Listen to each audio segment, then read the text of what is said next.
Hello' everyone, good evening. আজি এতিয়া প্ৰায় 12টা বাজি গ'ল। আমি মন্দিৰলৈ আহিলোঁ, আমাৰ পদুমণি মন্দিৰলৈ আহিলোঁ। লখিমপুৰতে আছে আমাৰ পদুমণি মন্দিৰ। আমি অহা অলপ দেৰি হ'ল, যিহেতু বৰষুণৰ বতৰ, বহুত বৰষুণ দি আছে, সেইকাৰণে আমি অহা দেৰি হৈ গ'ল। আৰু আমি আহি পাই পূজা পাঠ কৰিলোঁ। তাৰপিছত আমি এয়া মন্দিৰত প্ৰৱেশ কৰিলোঁ দেই, আৰু ভিতৰলৈ সোমাই আহিলোঁ। মন্দিৰৰ ভিতৰলৈ বহুত বৰষুণ দি আছে আৰু বৰষুণৰ পৰা মানুহবোৰ ওলোৱা সোমোৱা কৰিবলৈ অসুবিধা হৈছে। মন্দিৰৰ এয়া ভিতৰত আমি প্ৰৱেশ কৰিলোঁ, সোমাই আহিলোঁ গোটেইখন ভিতৰলৈ। আজি আমি মন্দিৰলৈ বিশেষ এটা কাৰণত আহিলোঁ, যিহেতু অলপ স্পেচিয়েলি আছিল। আৰু এয়া সোমাই দেখিলোঁ মন্দিৰত এয়া পাৰখিনি ধুনীয়াকৈ চাউল খাই আছে, আৰু এইফালে চাকি বন্তি জ্বলোৱা হ'ল।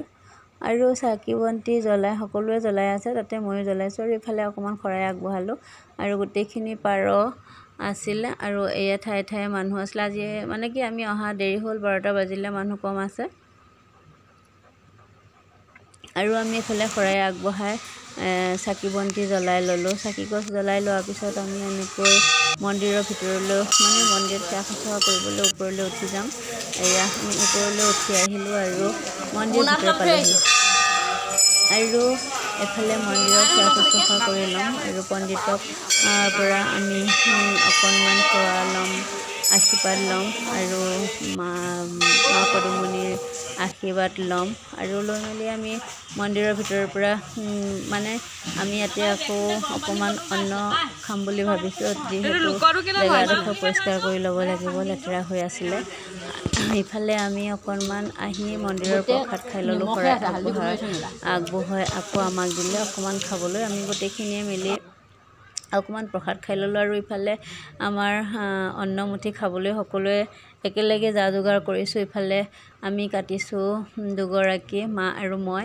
আমি দুগৰাকী কাটিছোঁ, চালাড কাটিছোঁ, বিলাহী আৰু আদা এনেকৈ কাটিছোঁ। আৰু ইফালে আমি চব্জিখিনি গোটেইখিনি কাটি আছোঁ, আৰু আমি গোটেইখনে লাগিছোঁ আৰু অন্নমুঠি খাবৰ কাৰণে, যিহেতু চবেই হাতে পাতে লাগিলেহে হ'ব। মই কাটিছোঁ অকণমান চালাড আৰু বিলাহী, টমাটৰখিনি কাটি ল'লোঁ, আৰু বেঙেনা আৰু আলু কাটি ল'লোঁ। আৰু মানে কি ইয়াত আইটেম কেইবাটাও হ'ব, মাছ থাকিব, আৰু মাংসও থাকিব, দালি থাকিব, চব্জি থাকিব, কিয়নো বিভিন্নজনে বিভিন্ন ভাগটো নাখায়। এইফালে মাছ বনোৱা হৈছে, কিছুমানে মাছ খাব, সেইকাৰণে মাছ বনাইছে। মায়ে মাংস নাখায়, মালৈ মাছ বনাইছে, আৰু বায়েও মাছ খাব, গতিকে তেওঁলোক দুগৰাকীলৈ মাছ বনাইছে। আৰু এইফালে মাংস বনাইছে, মাংস খোৱা বহুত কেইজন আছে। সেইফালে বায়ে মাংস বনাই আছে, আৰু মাংস খোৱাখিনিও বেলেগ আছে। আৰু ইফালে মই চব্জি কাটি আছোঁ, আৰু তাতে নিৰামিষ খোৱাও আছে, নিৰামিষো খাব লাগিব। মই বিশেষকৈ নিৰামিষেই খাম, আৰু মোৰ কাৰণে দালি আৰু ভাজি বনাইছোঁ, বিলাহী অকণমান, চালাড। আৰু মানে কি বাহিৰত খোৱা খানা, মন্দিৰৰ ভিতৰত প্ৰসাদ বুলি আমি লৈছোঁ। ইফালে দুগৰাকী, এগৰাকী মাছ বনাইছে, এগৰাকীয়ে মাংস বনাইছে, আৰু আমি চব্জি কাটিছোঁ, আৰু নিৰামিষ চব্জি। মই নিৰামিষ খাওঁ। আৰু এইফালে আমি আমাৰ কাষতে আৰু বেলেগ পাৰ্টিও খানা খাই আছে, কিছুমান ল'ৰাবিলাকে তাতেই খাই আছে, আৰু বহুত বিভিন্নজনে। আৰু দুয়োগৰাকী, এগৰাকী মাছ আৰু এগৰাকী মাংস বনাই আছে। আৰু বাচনখিনিও ধুই ল'ব লগা হৈছে, ওচৰতে বাচন ধোৱা যোগাৰ আছে, আমি বাচন চাচনবোৰ ধুই লৈছোঁ।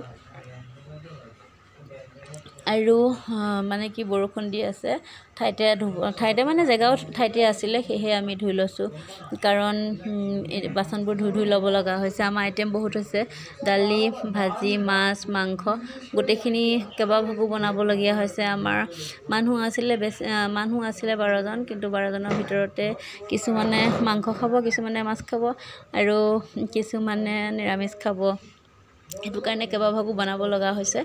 আৰু ফাইনেলি আমাৰ অকণমান বাহিৰত আহি পেলাই অকণমান ইফালে সিফালে অকণমান আগবঢ়ালোঁ আপোনালোকলৈ। এইফালে আমাৰ মন্দিৰৰ এইটো চৌপাশৰ মই গোটেইখিনি দেখাব নোৱাৰিম, কাৰণ বৰষুণৰ বতৰ, ওলাই অহা নাই। আৰু এইফালে বহুত ডাঙৰ পুখুৰী আছে, তাতে মাছ চাছ কিবাকিবি আছে। আৰু এফালে বহুত দূৰলৈকে আছে পুখুৰী। মই গোটেইখিনি নেদেখাওঁ কাৰণ বৰষুণৰ বতৰ আগবাঢ়ি যাব নোৱাৰোঁ। আৰু এইফালে দালি বইল কৰি আছোঁ, মানে দালি বনাই আছোঁ মোৰ কাৰণে। বাকীখিনি মাছ মাংস তেওঁলোকে বনালে। এইফালে মই মোৰ কাৰণে দালি বনাই আছোঁ কাৰণ নিৰামিষ আহাৰ যোনে খাব তেওঁলোকে দালি আৰু ভাজি খাব, আৰু ময়ো খাম নিৰামিষ। নিৰামিষ মোৰ বহুত ভাল লাগে দালি, আৰু দালিটো মোৰ বহুত বেছি ভাল লাগে কাৰণে দালি লাগিবই অকণমান। আৰু এইফালে দালি বনাই আছোঁ, আৰু এইফালে অকণমান টেঙা খাব মন গ'ল, নেমুকে চকলিয়াই লৈছোঁ। ইয়াতে নেমু খাব আনিছিলোঁ, নেমুখিনি অলপ চকলিয়াই লৈ ধুনীয়াকৈ খাম বুলি ভাবিছোঁ, কিয়নো টেঙা খাবলৈও মন গৈছে। আমি মাইকী মানুহবোৰ টেঙা দেখিলে ৰ'বই নোৱাৰোঁ। আৰু এইফালে খানা হোৱা নাই আমাৰ, আৰু এইফালে চব্জি ভাতৰ লগত খাবলৈও নেমু কেইপিচ কাটি থ'ব লাগিব বুলি ভাবিছোঁ, আৰু কাটিম। আৰু খন্তেক পিছতে আমাৰ অন্নমুঠি হ'ব, আৰু সেই অন্নমুঠি আমি খাবলৈ অন্নমুঠিৰ লগত আমাৰ নেমু অকণমান দৰকাৰ হ'ব। সেয়েহে নেমু 2 পিচমান কাটি লৈছোঁ, মানে প্ৰায়খিনি 12 পিচ কাটিব লাগিব, কিয়নো আমাৰ মানুহ 12জন আছে। আৰু এনেকৈ মই পিচকৈ নেমুখিনি কাটি লৈছোঁ, আৰু প্ৰত্যেকজনকে এপিচ এপিচ দিব পাৰিম, তেতিয়া নহয় জানো বাৰু। আৰু এইফালে মই অকণমান চকলিয়াই ল'লোঁ নিমখ জলকীয়া দি, আমি কেইজনী অলপ খাই ল'ম। গোটেইকেইজনী বাই ভনী, ডাঙৰ বা সৰু বা মই, আৰু মাও আহিছে, আৰু বেটি আহিছে, আৰু আমাৰ বেটাহঁত আহিছে, আৰু বহুত কেইজন আছে। সিহঁতি অকণমান ওলাই গৈছে, ঠাইতে আছে। আৰু এইফালে চব্জিও বনাই আছোঁ, দুফালে দুকুৱা জুই আছে, তাতে তেওঁলোকে আগত বনাই লৈ গ'ল মাছ আৰু মাংসখিনি। আৰু এতিয়া মই নিজৰ কাৰণে নিজেই বনাবলগীয়া হৈছে নিৰামিষ খানা, আৰু সেইটো কাৰণে। আৰু ইয়াতে মানে কি বৰষুণ দিছে যদিও মানে বনোৱা ঘৰ বহুত ধুনীয়া আছে, ফেচিলিটি। আপোনালোকে আহিলে আহিব পাৰে। আমাৰ লখিমপুৰত পদুমণি মন্দিৰ বিখ্যাত, সকলোৱে জানে। তেওঁ আশীৰ্বাদ ল'বলৈ আমি আহিলোঁ, আৰু ইয়াতে অন্নমুঠি অকণমান খাবলৈ যোগাৰ কৰিছোঁ। আৰু আপোনালোকে আহিলেও ইয়াতে নিজেই বনাই কোনাই খাব পাৰিব, বহুত সুবিধা আছে। আৰু ইমানখিনি ঘৰ আছে দেখিছে নহয়, গোটেই ঘৰখিনিতে এটা ফেমিলিয়ে মানে বনাই খাব পাৰিব।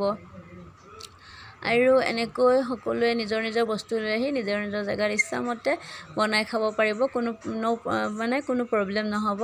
আৰু একো প্ৰব্লেমেই নাই, পানী আছে, আৰু চৌকা আছে, খৰি, মানে বাচন বৰ্তনকেইটা নিজে লৈ আহিব লাগিব, আৰু সেইকেইটা নিজৰ সুবিধাৰ কাৰণে নিজে লৈ আহিবই লাগিব। আৰু ফাইনেলি বৰ ধুনীয়াকৈ মানে যোগাৰ আছে, আপোনালোকে আহিব পাৰে। আমাৰ লখিমপুৰতে আছে পদুমণি মন্দিৰ আই থান, আৰু আমি মানে খুব এখন জনপ্ৰিয় পদুমণি আই থান বুলি জানো, আৰু আশা কৰোঁ আপোনালোকেও আহি চাই যাবহি পাৰে। আৰু ইয়াতে সকলো মনৰ কামনা পূৰ হয়। আৰু এইফালে মোৰ দালিখিনি হৈ আছে, এইখিনি দেখিছেনে, ভাজি হৈ আছে, আৰু চৌকাকেইটা ইমান ধুনীয়াকৈ আছে। প্ৰত্যেকজনে আহিলে এনেকৈ বনাই খাব পাৰিব। এইখিনি বেঙেনা আৰু আলু ভাজিছিলোঁ। আৰু এনেকৈ আমি সকলো বয় বস্তু সামগ্ৰীখিনি লৈ আহিছিলোঁ, আৰু নেমু কাটি থৈছোঁ, আৰু এনেকৈ সকলোখিনি বনোৱা আমি কৰি এতিয়া আমি আহাৰমুঠি খাব লাগিব। ইফালে বিলাহী চালাড, আৰু এনেকৈ গোটেইখিনিয়ে খোৱাত বহিলোঁ। আৰু বিশেষকৈ ল'ৰাজনৰ বাৰ্থডে স্পেচিয়েলি আছিল আমাৰ ভাগিনৰ। আৰু এইখিনি মোৰ খানা, দালি আৰু নেমু এপিচ, চালাড, ভাজি, আৰু ভাত। আৰু এইখিনি মই খাম মোৰখিনি এক্সট্ৰাকৈ বাঢ়ি থৈ দিছোঁ, কাৰণ তেওঁলোকে মাছে মঙহে খাইছে। আৰু ফাইনেলি এয়া তেওঁলোকে খাই উঠি গৈছে, আৰু আমি খাবলৈ বহিছোঁ, যিহেতু তেওঁলোকক দি ল'ব লগা হৈছে, আৰু তেওঁলোকক মাছে মঙহে আগত খুৱাই লোৱা হৈছে। আমি নিৰামিষখিনি পিছত খাইছোঁ, আৰু মইতো বহুত পিছতে খাইছোঁ, আৰু ছাইডত খাই আছোঁ। আৰু মোৰখিনি বহুত টেষ্টি হৈছে, যিহেতু মন্দিৰৰ বস্তু নহয় জানো। ইফালে বায়ে মাংসখিনি মানে খাই বৈ থাকি গৈছে নহয় বহুতখিনি, এতিয়া কাৰোবাক দিবৰ কাৰণে ভাগ কৰি থৈছে। আৰু মন্দিৰৰ বস্তু ইমানখিনি কি কৰিব, খাই বৈ আমি আজৰি হৈ গ'লোঁ, মানে ভাগ কৰি থৈ দিছে, আৰু কাৰোবাক কোনোবা আহিলে খাব পাৰিব। নহ'ব ইমান ধুনীয়া মাংসখিনি পেলাই দিব নোৱাৰি নহয় জানো বাৰু। আৰু এয়া গোটেইখিনি বায়ে ভাগ কৰি আছে, আৰু মানে বহুতখিনি বনাইছে ন, আমি 12জনৰ কাৰণে বনাইছে, কিন্তু বহুতখিনি মানুহে খাব পাৰিব। আৰু ফাইনেলি আমাৰ ধুনীয়া খাদ্য মোৰতো বহুত ধুনীয়া হৈছে, দালি ইমান টেষ্টি হৈছে, আৰু বেঙেনা আলু চব্জি বহুত টেষ্টি হৈছে। মই বৰ ধুনীয়াকৈ ভাতকেইটা খালোঁ, আৰু লাহেকৈ উঠিছোঁ। আৰু খাই বৈ এতিয়া আমি গোটেইখিনি জেগা পৰিষ্কাৰ কৰি থৈ যাব লাগিব, আৰু বাচন বৰ্তনবোৰ ধুই পখালি লৈ যাব লাগিব।